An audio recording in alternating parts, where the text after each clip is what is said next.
Saat ini, saya menyadari bahwa kecemasan dan stres yang saya alami terutama bersumber dari tuntutan akademik yang cukup tinggi dan berlangsung secara terus-menerus.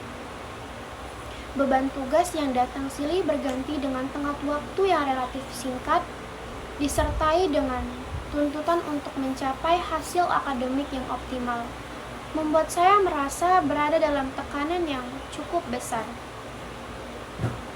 Dalam kondisi tersebut, saya sering merasa dituntut untuk selalu mampu menyesuaikan diri dengan berbagai kewajiban akademik tanpa memiliki cukup ruang untuk beristirahat secara mental.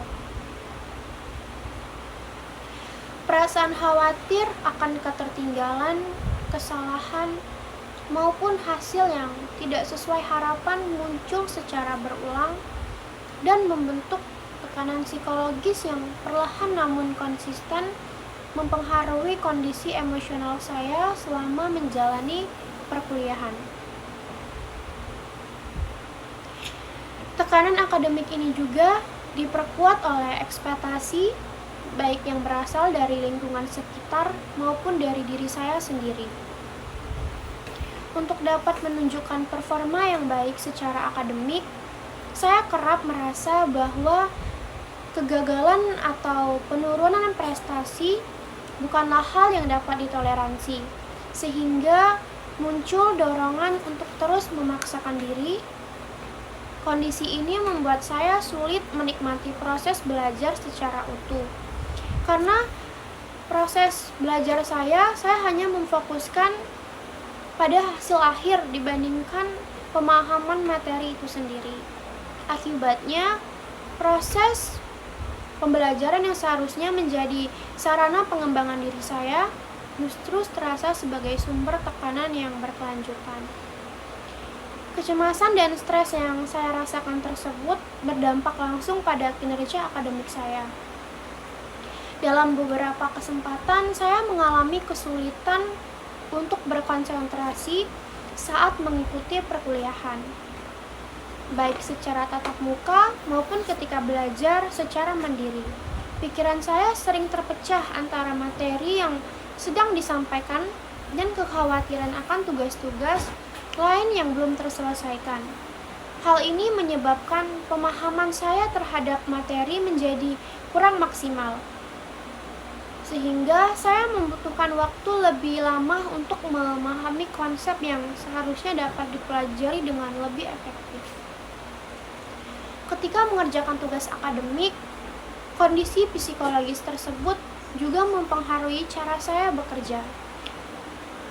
Rasa takut akan hasil yang tidak memuaskan seringkali membuat saya ragu dalam mengambil keputusan, kurang percaya diri terhadap kemampuan sendiri, dan saya cenderung mengulang pekerjaan secara berlebihan, alih-alih meningkatkan kualitas hasil. Kondisi ini justru membuat saya kelelahan dan menurunkan produktivitas. Proses belajar yang seharusnya berjalan secara terstruktur dan tenang menjadi terasa berat dan penuh dengan tekanan. Selain berdampak pada aspek akademik, tekanan yang saya alami juga mempengaruhi pola kehidupan sehari-hari saya. Salah satunya perubahan yang paling saya rasakan adalah pada pola tidur. Saya seringkali harus bergadang untuk menyelesaikan tugas atau mempersiapkan ujian, terutama ketika beberapa tenggat waktu datang secara bersamaan. Waktu tidur yang tidak teratur membuat tubuh saya kurang mendapatkan istirahat yang cukup, sehingga saya sering merasa lelah, mengantuk, dan kurang berenergi pada keesokan harinya. Kondisi fisik yang kurang prima kemudian kembali mempengaruhi kemampuan saya dalam mengikuti perkuliahan dan menyelesaikan tugas. Pola makan saya juga mengalami perubahan akibat tekanan akademik tersebut. Dalam situasi tertentu, saya sering menunda waktu makan atau memilih makanan yang praktis tanpa mempertimbangkan nilai gizinya. Hal ini terjadi karena fokus saya lebih tertuju pada penyelesaian tugas dibandingkan menjaga pola hidup sehat saya. Seiring waktu, pola makan yang tidak teratur ini turut mempengaruhi kondisi fisik dan daya tahan tubuh saya, yang secara tidak langsung berdampak pada kondisi mental dan emosional saya. Aktivitas fisik dan waktu luang yang seharusnya dapat dimanfaatkan untuk menjaga keseimbangan tubuh dan pikiran juga semakin berkurang. Saya jarang memiliki kesempatan untuk berolahraga atau melakukan kegiatan rekreatif yang dapat membantu meredakan stres. Waktu yang tersedia lebih banyak dihabiskan untuk mengerjakan tugas atau memikirkan kewajiban akademik yang belum terselesaikan. Akibatnya, tekanan yang saya rasakan tidak memiliki saluran pelepasan yang sehat, sehingga cenderung menumpuk dan memperburuk kondisi psikologi saya. Ketika menghadapi tugas atau ujian dengan tenggat waktu yang ketat, respon emosional saya alami seringkali menjadi lebih intens. Perasaan cemas, takut gagal, bahkan saya khawatir tidak mampu memenuhi ekspektasi yang muncul secara bersamaan dan sulit dikendalikan.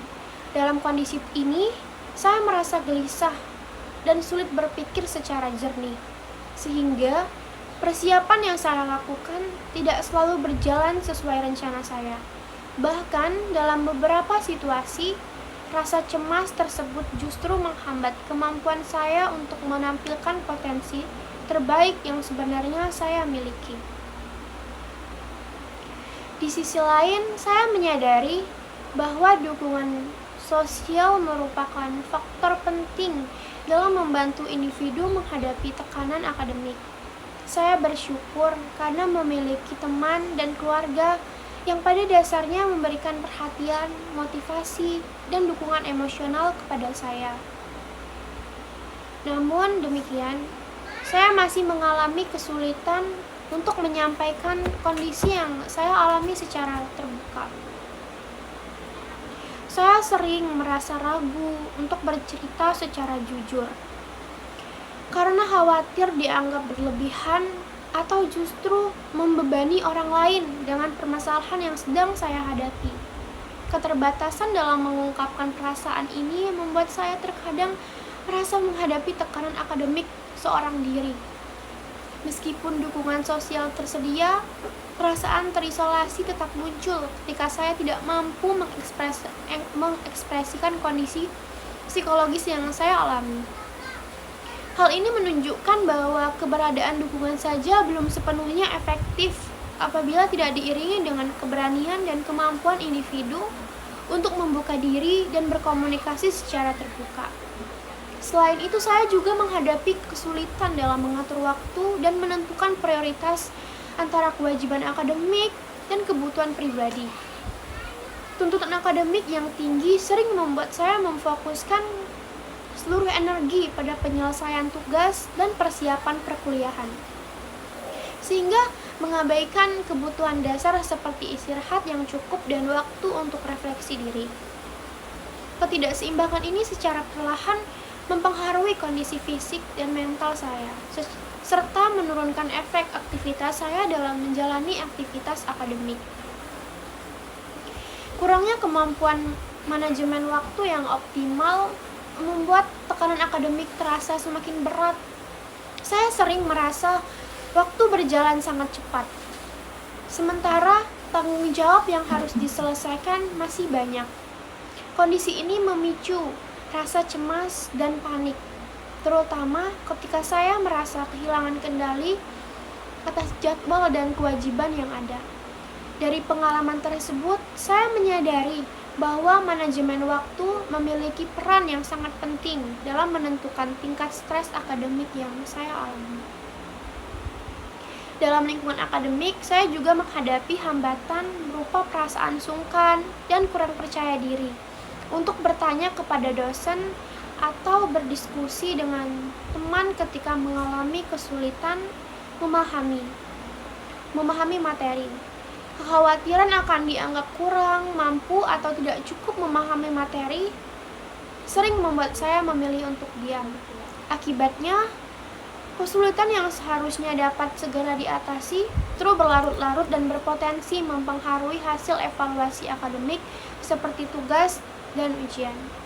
Secara keseluruhan, kecemasan dan stres yang saya alami merupakan hasil dari berbagai faktor yang saling berkaitan, mulai dari tuntutan akademik yang tinggi, tekanan waktu, perubahan pola hidup, keterbatasan dalam manajemen waktu, hingga hambatan dalam memanfaatkan lingkungan dan dukungan sosial. Akademik saya menyadari pentingnya menjaga keseimbangan antara tuntutan akademik dan kesejahteraan diri, serta perlunya membangun keberanian untuk mencari bantuan dan dukungan ketika menghadapi kesulitan. Kesadaran ini saya harapkan dapat menjadi langkah awal bagi saya untuk mengelola stres dan kecemasan secara lebih tepat, adaptif, dan berkelanjutan di masa yang akan mendatang.